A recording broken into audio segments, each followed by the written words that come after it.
no matter what you're going through. Mais il ne reviendra pas vers moi.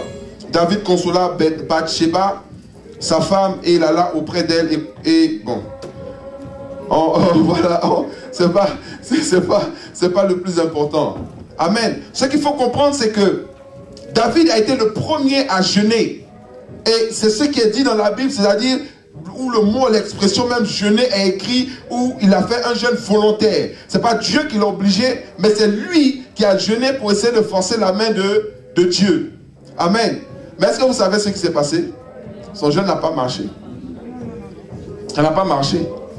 Il y a des gens qui pensent qu'ils peuvent forcer la main de Dieu par le jeûne. Mais le premier homme qui a jeûné volontairement, son jeûne qu'il a essayé de faire pour forcer Dieu, la main de Dieu n'a pas marché. Et pendant que l'enfant était encore vivant, David a jeûné, il a pris le sac, il a pris la cendre, il s'est humilié devant Dieu. Mais en réalité, qu'est-ce qu'il cherchait? Il cherchait la pitié de Dieu. Est-ce qu'il a obtenu la pitié de Dieu? Non, parce que Dieu, on ne l'apitoie pas. Il ne se laisse pas avoir par l'apitoiement. Et il y a des gens qui pensent que quand ils prennent le jeûne, il faut qu'ils fassent des contrictions, il faut qu'ils essaient de faire pitié, comme les mendiants qui sont sur la route, et montrer à Dieu, Dieu, tu vois comment je souffre, je n'ai pas mangé depuis 3 jours, faut faire. Mais le jeûne, ce n'est pas ça. Le jeûne, ce n'est pas ça. Et il y a beaucoup de personnes qui malheureusement sont induites, mais dans une erreur, mais qui est terrible. Si tu veux, il faut jeûner comme ça pendant même 100 jours. Tu vas voir si ta situation va changer.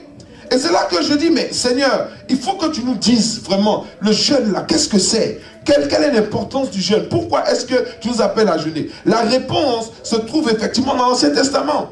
Lorsqu'il dit, vous humilierez vos âmes. C'est-à-dire que le jeûne, en réalité, est l'humiliation de l'âme, pas de l'esprit. Pas de l'esprit, mais de l'âme. Et comment on appelle ça? Pas du corps, mais de l'âme. C'est-à-dire que l'âme est humiliée à travers le jeûne. Amen. L'âme est humiliée à travers le jeûne. Donc, il le dit aussi, par exemple, dans Psaume. Regardez, Psaume 35, verset 13. Psaume 35, verset 13. Dorénavant, quand tu vas jeûner, tu vas savoir pourquoi tu jeûnes. Psaume 35, verset 13. Il dit, et moi, quand il était malade, je revêtais un sac. J'humiliais mon âme par le jeûne. Je priais, la tête penchée sur mon sein. Amen. Donc j'humiliais mon âme par le jeûne. Il le dit, on humilie son âme par le jeûne. Amen. Amen. Il le dit également dans le psaume 69, verset 11. Psaume 69, verset 11. Je verse des larmes et je jeûne.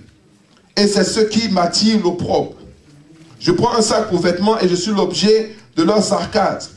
Donc il parle encore de l'humiliation que produit le jeûne sur son âme. Amen. Et il le fait pourquoi? Pour donner de la force à sa prière. Amen. Maintenant, il y a le passage même du jeûne. Le chapitre du jeûne. Normalement, tu dois connaître. C'est lequel? Dans la Bible. Et vous êtes très fort. Vous êtes très fort. Alléluia. On acclame le Seigneur. C'est vraiment ça. Ésaïe 58. Donc, il faut noter. Si tu n'es pas au courant, parce qu'il y en a, on dit ils sont très forts. Ils n'ont pas voulu acclamer parce qu'ils savent qu'ils ne connaissaient pas. Ils n'ont pas voulu prendre une gloire qui ne leur appartient pas. Donc, tu prends Ésaïe 58, là, tu soulignes ça. Ça, c'est le chapitre du jeûne. Amen. Voilà. Dedans, Dieu parle du jeûne. On voit le vrai, le titre même, c'est le vrai et le faux jeûne. Amen. Donc, quand tu lis ça, tu sais quel est le vrai jeûne, quel est le faux jeûne. On continue, on commence. Ésaïe 58, verset 1. Crie à plein gosier, ne te retiens pas. Amen. Élève ta voix comme une trompette et annonce à mon peuple ses iniquités, à la maison de Jacob ses péchés. Donc, il dit en fait au prophète Ésaïe de parler au peuple. Il dit là, aucune retenue. Parle, crie, parle. Il faut qu'ils comprennent. Amen. Verset 2.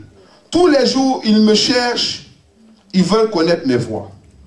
Amen. comme une nation qui aurait pratiqué la justice et n'aurait pas abandonné la loi de son Dieu. Il me demande des arrêts de justice, il désire l'approche de Dieu. Vrai ou faux? C'est ce qu'on veut. Que nous sert de jeûner si tu ne le vois pas, de mortifier notre âme si tu n'y as point égard. Voici le jour de votre jeûne, vous vous livrez à vos penchants. Vous voyez? Vous vous livrez à vos penchants. Vous vous livrez à vos penchants. Ça énerve Dieu. Oh, les penchants, je vais vous expliquer. Vous savez c'est quoi les penchants? Les penchants, ce sont les habitudes de l'âme. Ce sont les habitudes de l'homme. Et par définition, nos habitudes et nos penchants résident dans notre âme. Ok? Donc, nous avons des habitudes. Dis à ton voisin, tu as des habitudes. Il ne peut pas dire non, parce que s'il dit non, c'est qu'il ment. Lui-même, il sait. Il a des habitudes, il a des penchants. Maintenant, je vais vous dire quelque chose. Ce sont vos habitudes qui vont déterminer l'endroit où vous allez arriver. C'est la vérité. C'est pas... Oh. Tes habitudes, c'est ça qui te dirige, qui vont t'emmener à un but. Ce sont tes habitudes. Maintenant, il y a cette ironie-là qui est venue dans l'église et chez beaucoup de chrétiens qui pensent que le jeûne va les empêcher de récolter le fruit de leurs habitudes. Or, ce que Dieu nous explique aujourd'hui, c'est le rôle du jeûne. En réalité, le jeûne n'est pas là pour nous empêcher de récolter le fruit de nos habitudes. Parce que David, il avait un penchant, un mauvais penchant. Et il y a eu le fruit du penchant. Et il a voulu prier pour ne pas justement récolter le fruit du penchant. Mais il a récolté quand même, malgré le jeûne. Parce qu'en réalité, le jeûne, ce n'est pas pour pouvoir empêcher de récolter le fruit du penchant. Le jeûne nous sert à régler, à changer nos mauvaises habitudes. Quand on jeûne là, c'est pour pouvoir rééduquer notre âme. C'est ça que la Bible appelle humilier l'âme. C'est pour rééduquer l'âme. C'est-à-dire que quand quelqu'un ment, il ment, jusqu'à un moment, ça commence à devenir des mensonges, mais il frise maintenant comment on appelle ça? La mythomanie. Mais est-ce que vous savez qu'il y a beaucoup de chrétiens qui sont mythomanes? Il y a des chrétiens, quand ils ouvrent la bouche, c'est pour mentir. Tu vois? Ils mentent. Ils sont des chrétiens, mais ils mentent. Il est là, il ment. Ça ne lui donne rien, mais il ment. Des fois, sur des sujets même qui n'ont même aucune importance, il ment. Et cette habitude-là, elle ne fait qu'augmenter, se développer. Arrivé à un certain moment, lorsque tu es confronté et que tu dis, ah, j'ai un problème de mensonge dans ma vie. Comment est-ce que tu fais pour régler ça? Le jeûne. Tu vois, non? Tu t'abstiens. C'est-à-dire que le jeûne maintenant n'est pas, c'est pas pour dire non Seigneur, c'est vrai j'ai menti, il y a un grand problème qui arrive là à cause de mon mensonge. Seigneur, j'ai fait 3 jours de jeûne à sec pour ne pas que le problème arrive. Mon frère, tu te trompes. Si tu veux changer le résultat, tu dois changer les habitudes. Amen. Parce que le résultat est la conséquence des habitudes. Même quand tu te rends compte que tu n'as plus de vie de prière, que tu n'arrives plus à prier, c'est-à-dire que tu perds le contrôle maintenant, tu n'as plus cette discipline-là de prière. Tu sais qu'est-ce qui va ramener la vie de prière dans ta vie? Le jeûne. Le jeûne, c'est cette période-là où tu t'abstiens des choses que tu aimes. De tes penchants. Parce que quand quelqu'un jeûne, et puis, nous, on ne jeûne plus. Le moment jeûne, tu jeûnes. Ton cellulaire sonne. Oui, allô, je suis en jeûne là, je suis sur la montagne, 40 jours. Ça, c'est quel jeûne, ça? Tu es sur Facebook.